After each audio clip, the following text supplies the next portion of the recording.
Welcome to my second video of divine commerce centre. Jai Siya Ram ji का नाम लेके शुरू करते हैं।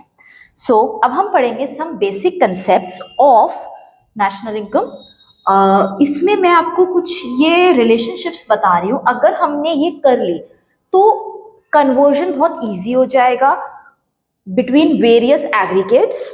जैसे कि सबसे पहला है नेट, दूसरा है ग्रॉस।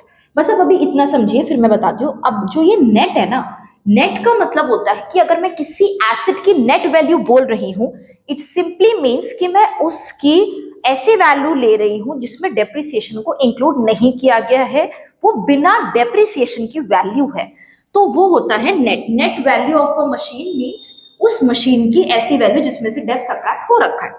अब हमें उसको अगर ग्रॉस में कन्वर्ट करना है, सो व्हाट इज ग्रॉस?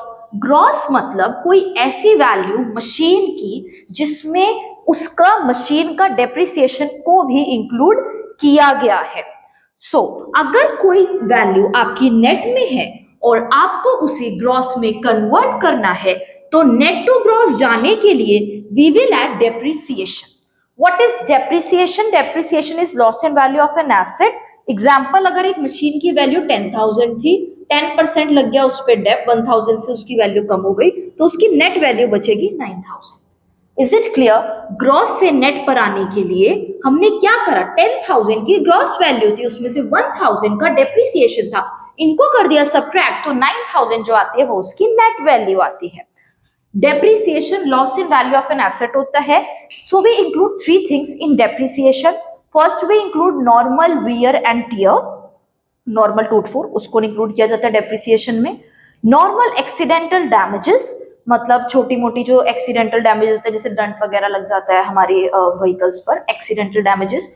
और एक्सपेक्टेड ऑब्सोलेंस, मतलब चेंज इन टेक्नोलॉजी थोड़ी बहुत आउटडेटेड हो ही जाती है, तो उसको इंक्लूड करेंगे, एक्सपेक्टेड वाली को। अनएक्सपेक्टेड ऑब्सोलेंस को इंक्लूड नहीं करते। ये एमसीक्यू में पूछते हैं कि डेप्रिसिएशन डज नॉट इंक्लूड, तो उसमें आप अंडरलाइन करेंगे या आंसर लिखेंगे अनएक्सपेक्टेड ऑब्सोलेंस को।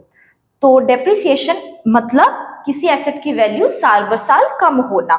तो 10,000 की मशीन की वैल्यू 1,000 से कम होके 9,000 रह गई है। तो ग्रॉस से हम जब नेट पे आए तो मैंने 10,000 में से 1,000 माइनस करके 9,000 लिख दिया। सिमिलरली अगर कोई वैल्यू नेट में है और मुझे उसे ग्रॉस में कन्वर्ट करना है, तो 9,000 में यही 1,000 ऐड हो जाएगा, तो ये 10,000 हो जाएगा। तो ये क्या वैल्यू आ गई? Gross value. Okay, next concept पर आते हैं, that is domestic. Domestic income या डोमेस्टिक प्रोडक्ट का क्या सेंस है? मतलब कि वो प्रोडक्ट जो कि इंडिया के अंदर with in the political boundary कमाया गया है, not exactly India but any country with in the political boundary में कमाया गया है, तो वो डोमेस्टिक में आएगा। एग्जाम्पल ले रही हूँ इंडिया का। इंडिया के अंदर है कि अगर हमने कुछ भी प्रोडक्शन करा है और इंडिया की पॉलिटिकल टेरिटरी के अंदर प्रोडक्शन करा है, तो वो डोमेस्टिक है।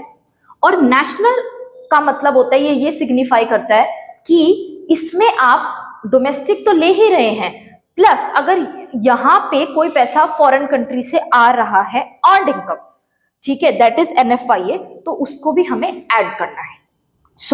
अगर कोई चीज डोमेस्टिक में है और उसको नेशनल में कन्वर्ट करना है, तो डोमेस्टिक से नेशनल पर जाने के लिए हम प्लस करेंगे एनएफआईए।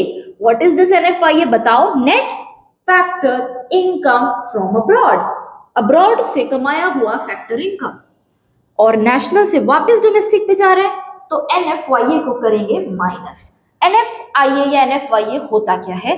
ये वो इनकम है जो कि हमने अब्रॉड से कमाई है, और ये नेट वर्ड यूज कर रही हूं मैं इसके लिए, मतलब फ्रॉम माइनस टू, तो मैं लिख रही हूं net factor income from abroad and it is equal to factor income from abroad minus factor income to abroad।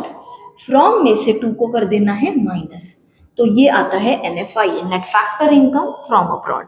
तो डोमेस्टिक से नेशनल पर जाने के लिए हम प्लस कर देंगे net factor income from abroad को, और वापस आने के लिए माइनस कर देंगे net factor income from abroad को। तो डोमेस्टिक मतलब इंडिया की पॉलिटिकल बाउंड्री में रह के, सपोज हमने प्रोडक्शन करा 1 लाख यूनिट्स का, और 10,000 हमारी इंडियन कंपनीज ने फॉरेन कंट्री से कमाए, या एग्जाम्पल वहां पे अपनी यूनिट स्टैब्लिश करके वहां से कमाए, तो वो net factor income from abroad हो गया, इन्हें ऐड करके ये नेशनल इनकम आ गया। वापस आने के लिए NFIA उसमें से सब्ट्रैक्ट कर देंगे।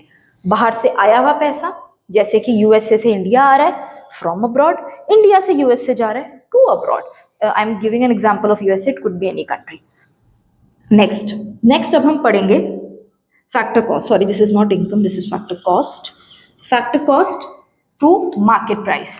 तो फैक्टर कॉस्ट से मार्केट प्राइस पर जाने के लिए we have to add net indirect taxes.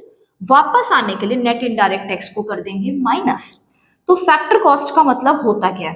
Factor cost का मतलब होता है कि अगर कोई ऐसी वैल्यू गुड्स एंड सर्विसेज की जिसमें कि हम सिर्फ उसका कॉस्ट ऑफ प्रोडक्शन ले रहे हैं, MRP वगैरह नहीं ले रहे, उसमें टैक्सेस इंक्लूड नहीं कर रहे, तो वो उसकी फैक्टर कॉस्ट है। एग्जाम्पल हमने कुछ प्रोडक्शन करा है गुड्स एंड सर्विसेज का, और हमने देखा कि प्रोड्यूस कर, और एक नॉमिनल प्रॉफिट भी उसमें ऐड कर दिया है, और जो हमने प्रोडक्शन करा है वो 5,000 का करा है, उस पर 500 का लग गया टैक्स, 5,500 का वो मार्केट में सेल हो रहा है, तो वो मार्केट प्राइस हो गया।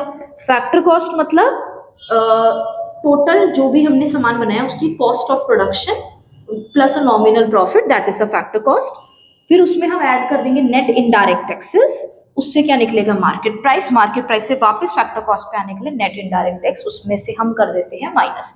अगर कोई चीज मार्केट प्राइस पे है, देखो हमने एक टी शर्ट खरीदी, वो 400 की मार्केट प्राइस पर मिल रही है, उसके अंदर 20 रुपीज था टैक्स, तो एक्चुअली वो मार्केट में थी कितने की, 380 की, पर 20 तो उसमें टैक्स था, तो फैक्टर कॉस्ट हुई उसकी 380, 20 रुपीज इनडायरेक्ट टैक्स, 400 की वो मिल गई मार्केट में।